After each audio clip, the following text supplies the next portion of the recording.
Hi students, இன்னைக்கு நம்ம பார்க்க போகிற ரீஅரேஞ்ச்மெண்ட் ரியாக்ஷன் டக்கின் ரீஅரேஞ்ச்மெண்ட். இது வந்து ஒரு இன்ட்ராமாலிகுலர் ரீஅரேஞ்ச்மெண்ட் ரியாக்ஷன். இதில் வந்து என்னென்னா ஒரு அரோமேட்டிக் ஆல்டிஹைட் அல்லது ஒரு கீட்டோன் வந்து அதில் ஒரு ஹைட்ராக்சைல் குரூப்பும் இருக்கிற மாதிரி இல்லைன்னா அமினோ குரூப் இருக்கிற மாதிரி. நான் இங்கே வந்து ஹைட்ராக்சைல் குரூப் இருக்கிற மாதிரி ஒரு எக்ஸாம்பிள் எடுத்திருக்கிறேன். 4 ஹைட்ராக்சி அசிட்டோஃபீனான் ஒரு கீட்டோன் குரூப்பை எடுத்திருக்கிறேன். அதுக்கு கூட எது வச்சு ரியாக்ட் பண்ணுறாங்க அப்படின்னா ஹைட்ரஜன் பெராக்சைடு நான் வந்து எடுத்துருக்கிறது ஒரு பெராக்சைடு, அதுக்கப்புறம் ஒரு பேஸ் எடுத்துருக்கிறேன். ஒரு ரீஅரேஞ்ச்டு எஸ்டர் வந்து நமக்கு கிடைக்கும். ஓகேவா? லாஸ்ட்டில் ஃபர்தராக ஹைட்ரோலிசிஸ் பண்ணும்போது ஒரு ஃபீனாலிக் காம்பவுண்ட் கிடைக்கிறது. இதுதான் குவீனால். இதுதான் ஜென்ரல் ரியாக்ஷன்.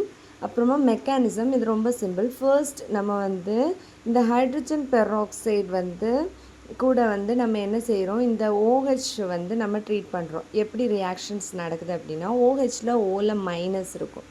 அந்த இது எக்ஸ்ட்ராவா எலக்ட்ரான்ஸ் இருக்குல்ல, அது வந்து இங்கே கொடுக்கும்போது என்ன ஆகும், இந்த ஹச்சை எடுத்துகிட்டு போயிடும், H2Oவாக வெளியே போயிடும். இந்த பாண்ட் இங்கே போகிறனால O மைனஸ் வந்து மைனஸ் இந்த இதில் இந்த மாதிரி நமக்கு கிடைக்கும். -H2O போயிருக்கும்.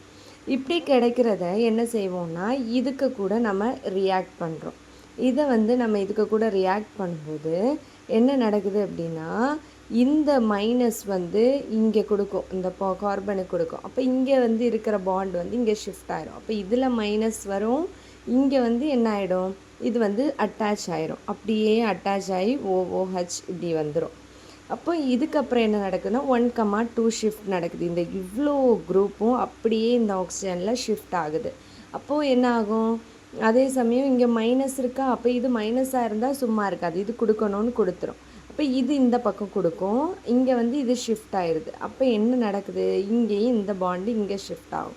அப்போ நமக்கு இந்த மாதிரி கிடைக்கும். இதில் என்ன கிடச்சிருக்கு, இந்த இது எல்லாமே அப்படியே தான் இருக்குது. இது அப்படியே ஓவில் வந்து அட்டாச் ஆகிருக்கு. இந்த OH அப்படியே வெளியே போயிட்டு. ஓகேவா?